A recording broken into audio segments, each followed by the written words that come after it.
로마서 우리가 계속해서 본문을 우리가 보고 있습니다. 로마서 14장 1절에 보시면 너희는 믿음이 연약한 자를 너희가 봤되 그의 의견을 비판하지 말라 그랬고요. 로마서 15장 1절에는 믿음이 강한 우리는 마땅히 믿음이 약한 자의 약점을 담당하고 그랬어요. 그래서 계속해서 14장과 15장에서 우리에게 주신 말씀 가운데 믿음이 연약한 자들의 의견을 비판하지 말아라 14장에서는 그렇게 말씀을 하시고요. 15장에서는 그들의 약점을 또 담당해라. 그죠? 우리가 사람들이 살아가면서 여러 가지 어려움이 있고 인생에 힘든 것이 있잖아요. 부족한 것이 누구에게나 있잖아요. 그런 것들을 보고 부족한 것을 보고 어떤 사람은 비난하는 사람이 있고요. 또 어떤 사람은 저 사람은 가치 없는 사람이라고 또 무시하는 사람이 있을 것이고요. 또 세 번째 유형은 그런 부족한 사람들을 자기 이익을 위해서 이용하는 사람들이 있을 거예요. 그래서 사람들이 가지고 있는 약점과 부족한 부분을 이렇게 정말 돕지는 못하고 많은 사람을 더 어려움 당한 사람을 어렵게 만드는 그런 일들이 많이 있습니다. 그리고 또 우리는 남의 의견을 비판하지 말라. 저를 포함해서 우리 모두가 어떤 의견이 합리적이지 못하고 어떤 사람에게 공감 능력이 없는 그런 의견에 대해서는 사람이 그 의견을 무시하게 되거든요. 교회 안에서도 우리 성도님들이 어떤 의견을 제시할 때 좀 상식에 맞지 않고 합리성이 없을 때 저런 의견을 내세우느냐고 우리가 사람들을 무시할 수가 있는 거예요. 근데 오늘 성경 말씀에는 그런 믿음이 연약한 자들의 의견을 무시하지 말아라. 어떤 사람이 주장을 하거나 어떤 말을 할 때 무시하는 태도를 가지고 말하지 말아라고 하는 거죠. 또 15장에서는 우리가 어떤 믿음이 연약한 자들이 가지고 있는 그런 약점들을 우리가 알고 정말 기도로 도와주고 섬김으로 도와주라고 하는 그런 말씀을 오늘 우리 본문에서 하고 있습니다. 그래서 우리가 하나님 믿는 우리 성도님들은 딱 기억해야 될 것이 성령을 뭐라고 그러느냐 그러면요. 위로자라고 그렇게 말해요. 성령을 그렇게 표현하기도 해요. 성령을 위로자다. 그죠? 위로자이신 그리스도.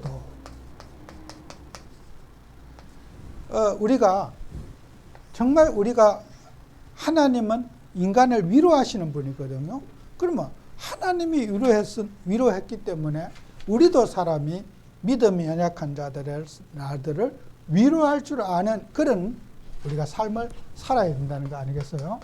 그래서 성경에는 그 위로자이신 그리스도, 하나님은 어려움 당하는 하나님의 백성들을, 각 선지자와 주의 백성들을 늘 용기를 주시고 위로해 주시고 격려해 주시고 이끌어 가시는 이 성령은 위로하시는 분이란 말이에요. 백성들을. 그런데 우리는 교회 성도님들도 교회 오실 때 하나님께 위로받기 위해서 교회에 나왔단 말이에요.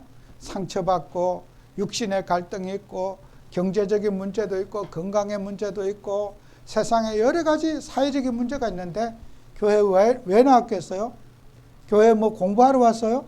교회 출세하러 왔어요? 아니에요. 위로받으려고 왔어요. 세상에 지친 마음, 여러 가지 힘든 마음을 주님의 위로를 받기 위해서 교회에 하나님이 성도님들이 오셨단 말이에요. 이 교회는 위로하는 것이 교회가 하는 일이에요. 그래서 우리가 어려움 당한 사람, 문제 당한 사람, 늘 교회는 위로의 성령을 누려야 되는 거예요. 그게 교회의 본질이란 말이에요. 교회가 위로하는 일에 등한히 한다면 교회는 존재 이유가 없는 거예요.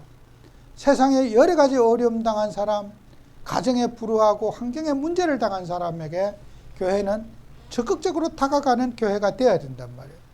이게 교회를 하나님이 주신 목적이에요. 그래서 교회는 어떤 말이에요? 피난처가 되신다. 이 도피처란 말이에요. 도피처. 어려움과 문제 당한 사람들은 무조건 교회로 오게 되는 거예요. 교회는 문제 없는 사람은 교회 올 필요가 없어요. 문제 있는 사람이기 때문에 교회를 와야 되는 거란 말이에요. 뭐 하려고? 성령의 위로를 받고 성령의 감화를 받아서 용기와 희망을 주고 꿈을 갖게 하는 것이 교회의 역할이라고 하는 것이에요. 그래서 우리가 성경에서도 오늘 제가 우리가 성경의 구약 성경을 읽고 있잖아요. 이삭과 요셉에 대해서 제가 잠깐 우리가 살펴보면은 이삭과 요셉은 창세기 24장 67절에 보면요. 이삭이 자기 어머니가 죽었어요. 어머니가 죽고 나서 사라가 죽고 나서 얼마나 슬펐겠습니까? 늦게 놓은 아들인데 어머니와 부모님이 아브라함이 얼마나 사랑하는 아들이고 사랑하는 내 어머니잖아요. 근데 어머니가 죽고 나니까 이삭이 너무나 많은 상심을 했어요. 상심을. 마음이 상하고 슬픔에 젖어 있는데 하나님은 어떻게 해요? 이삭에게 하나님은 리브가라고 하는 여자를 줘가지고 이 리브가라는 여자를 줘서 결혼을 해가지고 그 빈집에 어머니가 있는 방에 그 어머니가 있는 그 방에 자기 아내 리브가를 결혼해서 같이 살게 됐던 거예요. 우리가요 빈집에 들어가 보세요. 얼마나 썰렁합니까? 사람이 늘 있다가 없어졌어요. 정말 그 집에 들어가고 싶지도 않겠죠, 그죠? 근데 이 이쁜 아내를 탁 맞이해서 하나님은 이삭을 결혼시켜서 하나님은 위로를 주시는 거예요. 사랑하고 살아가면서 슬픔을 잊어버릴 수 있도록 그런 모든 마음의 상처를 잊어버릴 수 있는 하나님이 이삭에게 위로를 주시는 거예요. 그래서 우리는 사람은 누구나 사람이 살아가면서 이별이라는 아픔도 있고요. 부모와 자식, 가족, 형제들의 이별의 아픔이 있어요. 그것은 누구든지 지울 수가 없는 평생 안고 가는 거예요. 이별의 아픔들. 그죠? 그거는 어느 가정, 어느 개인든지 다 있어요. 부모님과의 이별, 형제들과의 이별, 인간은 사랑할 때도 있지만은 이별의 아픔도 있고요. 또 여러 가지 인생의 여러 가지 상처들을 인간은 갖고 있어요. 하나님은 이삭에게 이런 상처에 머물지 않도록 결혼을 시켜서 하나님을 위로하는 방법이 있는 거죠. 또 요셉도 마찬가지예요. 요셉은 창세기 50장 21절에 보면은 요셉은 요셉의 형들이 요셉에게 이제 우리 아버지가 죽었으니까 우리를 당신 막내를 팔고 그렇게 우리가 어려움을 준 것에 대해서 복수할까봐 불안에 펄펄 떨고 있었어요. 인생 뭐요? 실패. 자기들의 과거의 실패에 대한 기억들 있잖아요. 내가 어떤 일을 잘한 것도 있지만 살아오면서 잘못한 거 있잖아요. 실수한 거 있잖아요. 요셉의 형들의 실수는 죽을 때까지 요셉만 쳐다보면 생각나는 거예요. 내가 저 동생을 팔았는데 우리가 동생을 저렇게 노예로 팔아먹고 죽이려고 구덩이에 쳐놓고 했는데 평생 잊을 수 없는 요셉보다 형들이 더 큰 상처를 받은 거예요. 팔려간 사람보다 그들을 판 사람이 더 가슴에 죄책감을 가지고 상처를 가지고 있고, 그러니까 요셉이 간곡한 말로 뭐라 그래요? 형들을 위로했다. 형님들 걱정하지 마세요. 염려하지 마세요. 내가 우리 형님들 자식들까지 내가 책임질 테니까 절대로 저는 복수하거나 그렇게 하지 않을 테니까 형님 제발 마음 푸세요. 저를 악하게 보지 마시고 제가 정말 평생 형님들 자식들까지 제가 책임져 주겠습니다는 위로해 주는 거예요. 그죠? 여러분요, 나쁜 짓 한 사람이 상처를 더 받아요. 내가 남을 어렵게 하고 힘들게 한 사람, 그게 얼마나 마음에 상처가 있겠어요. 내가 그때 왜 그랬을까? 왜 내가 남에게 상처를 줬을까? 그 상처받은 사람, 그 요셉의 형들이 더, 나쁜 짓 한 형들이 더 마음에, 가슴에 엉어리가 져 있어요. 우리는 그리스도 예수의 복음은 그런 상처들을 풀어주고 위로해 주는 거예요. 어떤 사람은 복수심에 네가 그런 나쁜 행동을 했으니까 벌 받아야 돼. 그런 사람 많잖아요. 그죠? 네가 옛날에 나한테 얼마나 못된 짓을 했어. 네가 벌 받는 것은 당연한 거지. 복수의 사람들은 불타 있는 거예요. 그죠? 여러분 상해를 입히거나 어떤 사람 막 여러 가지 어려움 줬을 때 그들이 잘 안 됐다는 소식들을 막 기쁨이 막 얼굴이 웃으면서 맞아 내가 옛날에 나를 그렇게 괴롭히던 사람이 저렇게 됐어. 그죠? 사람은요 복수심에 사람에게 불타는 거예요. 그것을 우리는 성령의 인도를 받는 사람은 나를 상처 준 사람들을 위로해 주는 게 복음이란 말이에요. 그래서 우리는 정말 신앙인들은 뭐예요? 나에게 피해를 주고 상처 준 사람을 사랑해 주고 이뻐해 주는 게 이게 바로 성령 충만 아니겠어요?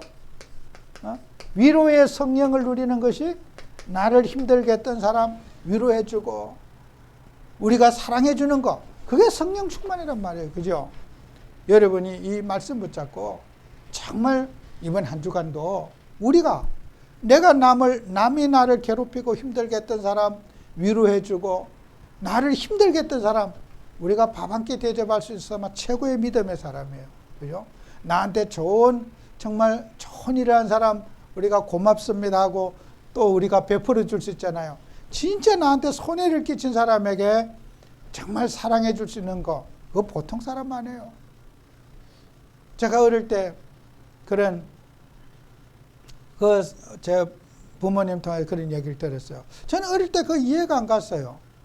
저희 집에 그 돈을 굉장히 많이 이렇게 떼먹은 사람인데 그래서 수섬 갖고 그 당시에 돈으로 하여튼 수백만 원이라는 돈이래요.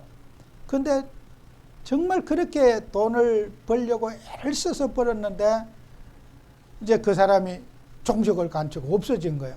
그래서 이제 서울에 어디를 주소를 찾아갖고 갔는데 그래서 이제 어머니가 그 후로는 다시는 안 가시더라고. 나한테 빚 안 갚아도 되니까 예수 믿어라 그랬대요. 나는 그런데요. 그게 좋게 안 들리더라고. 예수 믿으라고. 그래서 하나님 믿기로 하고 교회 가기로 하고 이제 그래 왔대요. 그 후로 다시는 연락도 안 하고 그때는요. 은행이 시골에 안 돼 있기 때문에 돈을 이렇게 할 때는 개를 부어요. 1번부터 30번까지 이렇게 타는 거 하는데 그렇게 해서 이제 돈을 이렇게 정식을 하는 거예요.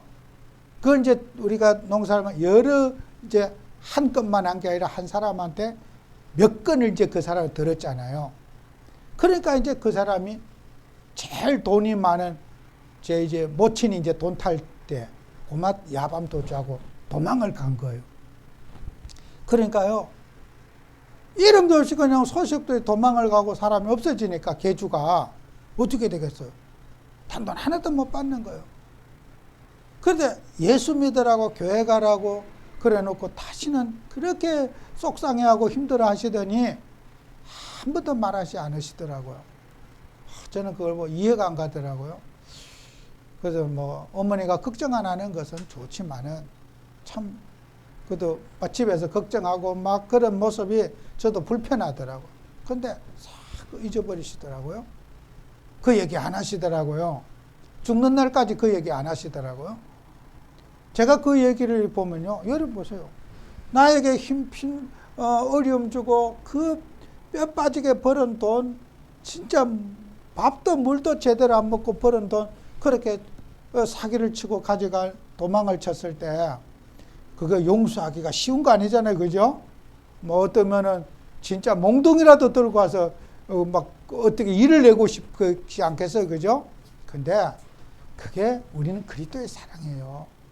우리는 사람들이 여러분에게 피해를 주고 마음을 상하게 하고 상처를 준 사람 용서하는 응답 받으시기 바랍니다.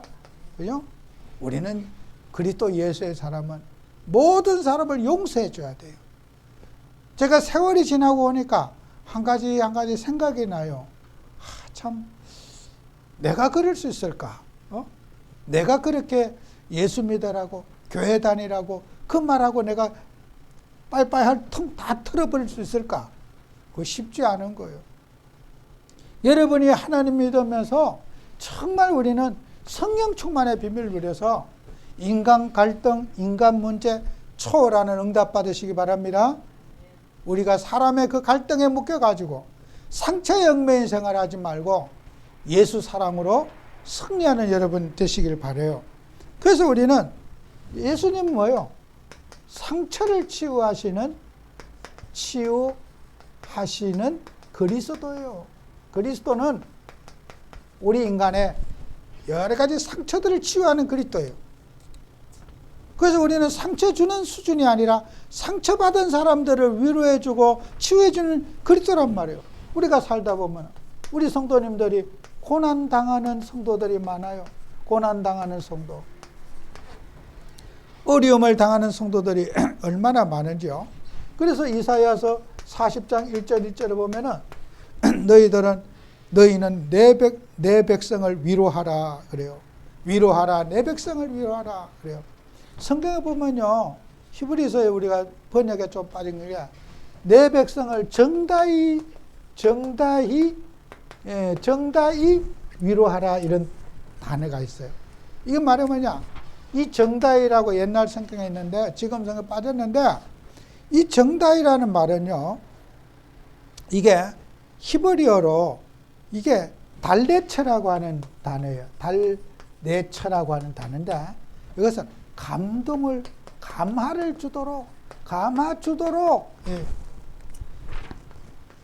사람에게 우리가 뭘 위로하는데 감동적으로 사람을 감동을 주고 감화를 주는 위로를 하라는 거예요.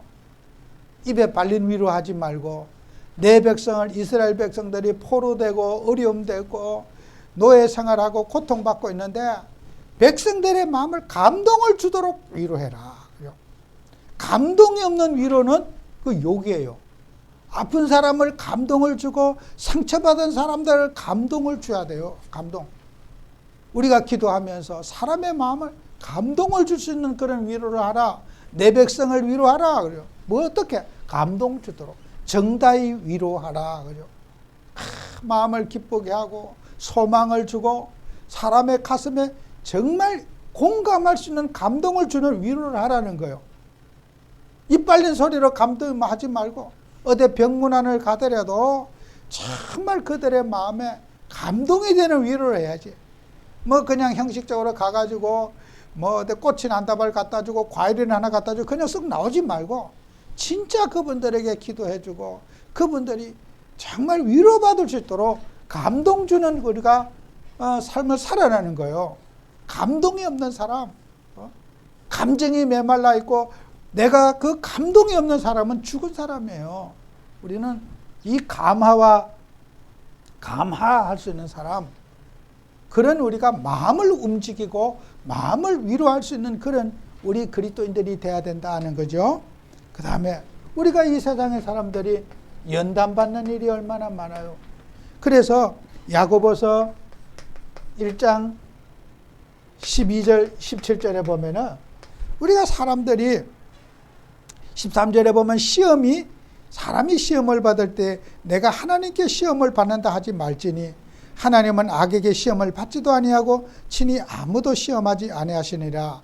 오직 각 사람의 시험은 받는 것은 자기 욕심 때문에 시험을 받는 것이라. 그죠? 사람이요, 자기 잘못 때문에 어려움을 당하는 거예요. 그죠? 내 실수와 내 연약함 때문에 어려움 당하지. 하나님이 고약하게 막 사람을 어렵게 만들거나 다리 부러뜨리거나 막 사람을 이혼시키거나 그렇게 하지 않는다는 거예요. 다 내 인생의 문제 때문에, 내 실수 때문에, 내 욕심 때문에, 내 상처 때문에 내가 잘못을 한 건데 하나님이 나를 이혼시켰다고, 하나님에 감사하다고, 또 하나님이 나를 막 어렵다, 우리가 그렇게 말하지 말라는 거예요. 근데 사람이 자기 잘못을 시인하지 않는 사람 보면요, 조금 그렇잖아요. 그런 사람도 위로하라는 거예요. 우리가 사람이요, 내 자기 잘못을 모르는 사람, 그런 사람 어떻게 해요? 그런 사람도 위로하라는 거예요. 반성하고 어린 자녀들이 부모님, 어머니 내가 이런 거 잘못했어요. 사과하고 그런 자식도 있지만은 자기의 잘못을 인정하지 않는 자식도 있잖아요. 똑같이 사랑해 주라는 거예요. 내가 핑계대고 요리조리 말하고 합리화하고 얼마나 사람이 자기 변명하는 사람 조금 얄밉잖아요. 그죠? 그런 사람도 위로해 주라는 거예요. 자기의 잘못을 시인하지 않는 사람, 자기의 과실과 습관을 반성하지 않는 그런 사람도 하나님께서 위로하라는 거예요. 그런 사람도 다 때가 되면은 하나님이 회개시킨다는 거예요. 그거 우리가요, 말 잘 듣는 사람만, 잘 뉘우치고 잘 깨닫고 잘 고치는 사람만 좋아하지 말고, 저 사람 예수 믿더니 교회 다니, 변화가 잘 됐어. 변화가 안 된 사람도 사랑해 주라는 거예요. 변화가 잘 된 사람만 사랑하지 말고 변화가 안 된 사람도 사랑해 주라는 거예요. 평생. 정말 저는 이 성경을 보면서요, 우리가 자칫 하나님 말씀을 놓칠 수가 있어요. 막 은혜 받고 좀 변화된 사람만, 저 사람만 대단하고, 어떤 습관을 고치지 못한 사람은 우리도 모르게 정죄하게 되고, 저 사람 교회 다녀봐야 소용도 없어. 버릇도 못 고치고 습관도 못 고치고 나쁜 습관도 못 고쳤는데, 그 못 고친 사람도 어떻게 해요? 하나님은 위로하라는 거예요. 그죠? 그게 하나님의 뜻이라는 거예요. 끝까지 우리 인내심을 가지고 상처를 치유하신 그리스도를 우리가 붙잡아야 합니다. 하나님은 우리가요, 못 고쳐도 천국 가는 그날까지 성령은 우리 안에서 우리를 인도하시고 지켜주시지 않습니까? 우리는 하나님의 은혜를 그렇게 값없이 받아놓고 다른 사람이 변화가 안 된다고 해서 우리가 시험 들고, 저 사람은 아직도 저것도 못돼, 고치지도 못하고 예수를 저렇게 오래 믿도록 변화가 없어, 내 기준으로 보고 사람을 그렇게 비판하지 말라는 거예요. 그래서 로마서 14장 15장에 있는 거죠. 남을 비판하지 말라. 연약한 사람들의 의견을 무시하지 말라. 어떤 의견을 내더라도 받아들이고 이해시켜주고 수용하는 그런 우리가 돼야지, 의견을 비판하지 말고 연약한들의 약점을 우리가 감싸주라.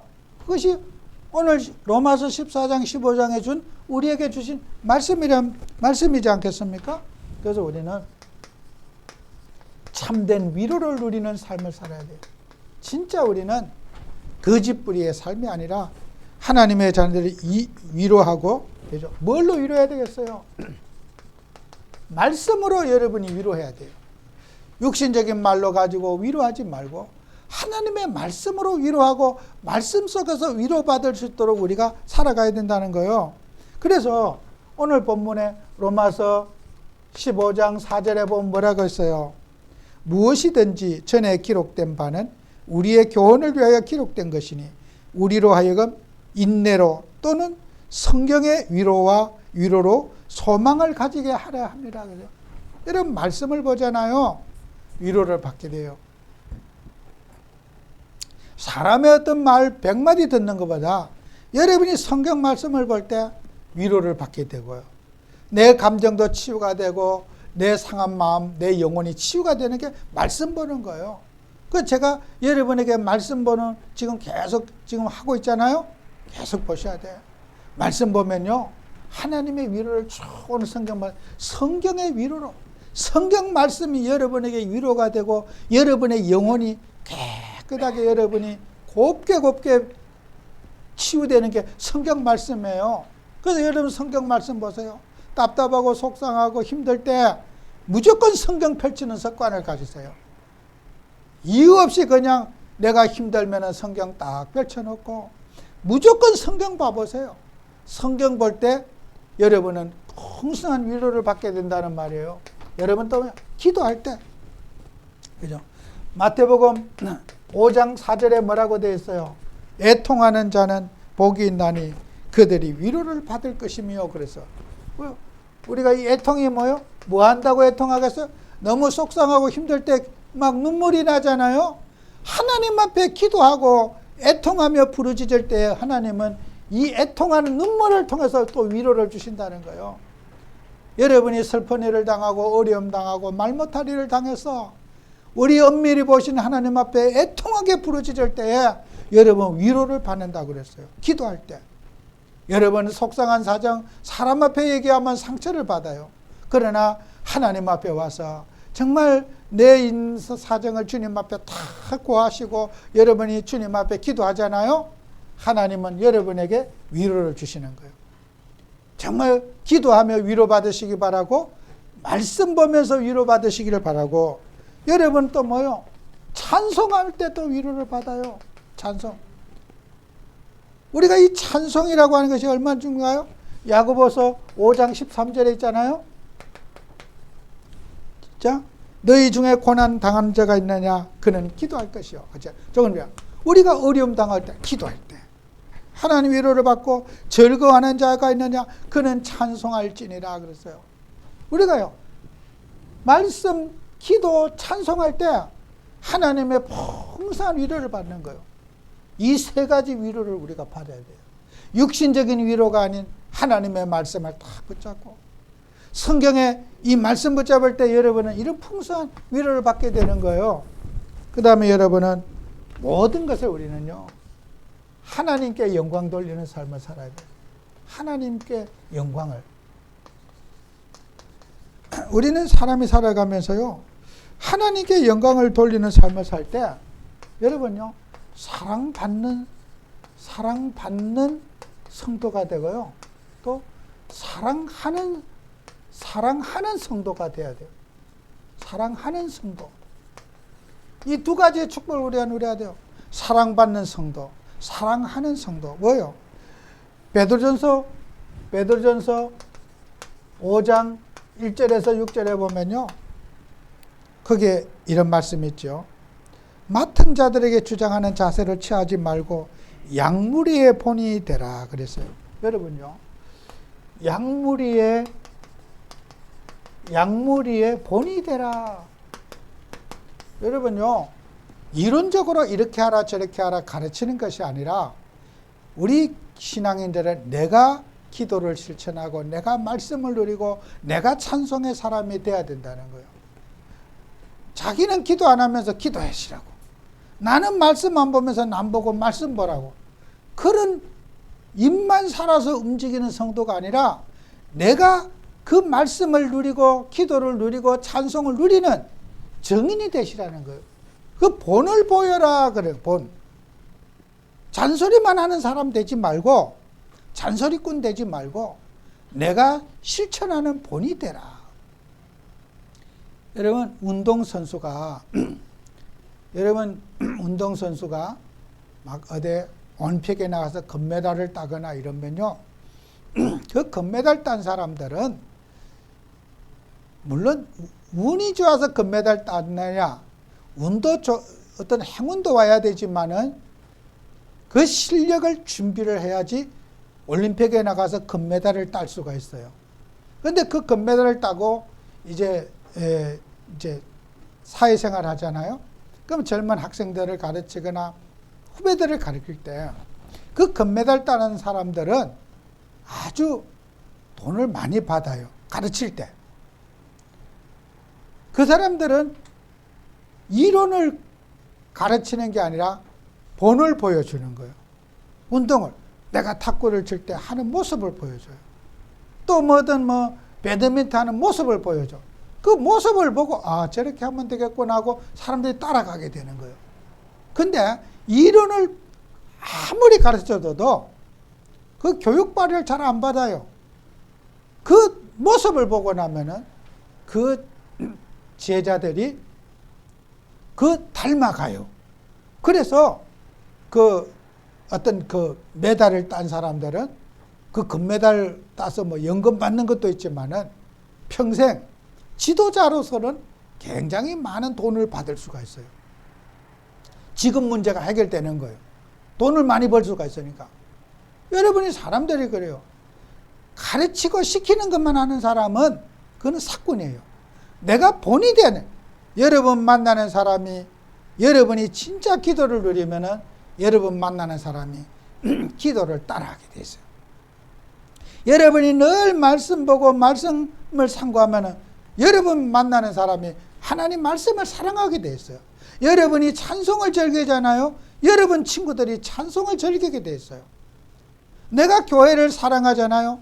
나를 만난 사람이 교회를 사랑하게 돼 있어요. 여러분이 교회를 섬기잖아요. 나를 만난 제자가 교회를 섬기게 돼 있어요. 이렇게 우리는 양무리의 본이 되라는 말씀이에요. 이걸 다 가슴속에 붙잡으셔야 돼요.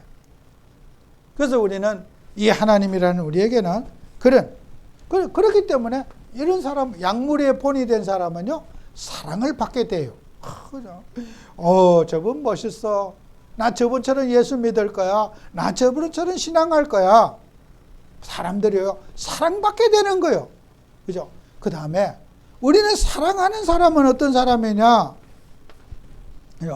겸손한 사람이다. 겸손으로 허리를 동이라고 오늘 5절에 그런 말씀이 있어요. 하나님은 교만한 자를 대적하시고 겸손한 자에게 은혜를 주시느냐. 항상 남을 낮추고 나를 낮추고 남을 높여주는 생활이요. 그래서 사람이요, 사람은 자랑하고 싶은 마음이 있어요. 내 노력, 내 의지로 내가 이런 성공했다고 하는 자기만의 과시하는 과시욕, 자랑하고 싶은 마음, 또 인정받고 싶은 마음, 이거요 다 있어요. 오늘 우리가 사랑하는 하나님의 사랑을 실천하려면은 이런 것과 싸워야 돼요. 나를 주장하는 마음, 과시하는 마음, 또 내가 나를 드러내고 싶은 마음, 이런 마음이 있거든요. 없는 사람 없어요.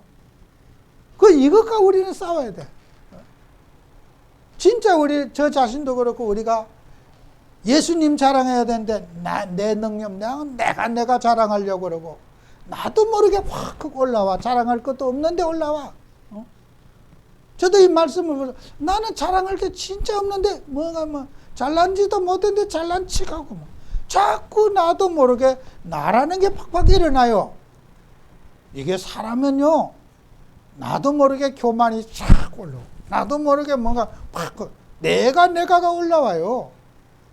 이거요, 예수 이름으로 물리쳐야 돼요. 우리 예수님 자랑해야 되는데 내 자랑하고 자랑할 것도 없는 내가 자랑한다고 그러고, 이러니 우리가 이게 교만이 오면은 사랑받지 못해요. 겸손한 자가 돼야죠. 우리 예수님 높이고 영광을 예수님께 돌리는 그런 삶, 그래야 되는데 내가 나를 자꾸 부추기는 거예요. 그죠? 그래서 우리는 정말 위로의 자가 되신 그리스도, 이 언약을 붙잡고 이번 주에도 승리하는 한 주가 되시기 바랍니다.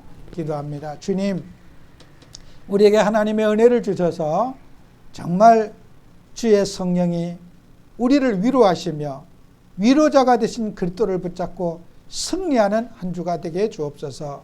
예수님 이름으로 기도합니다. 아멘.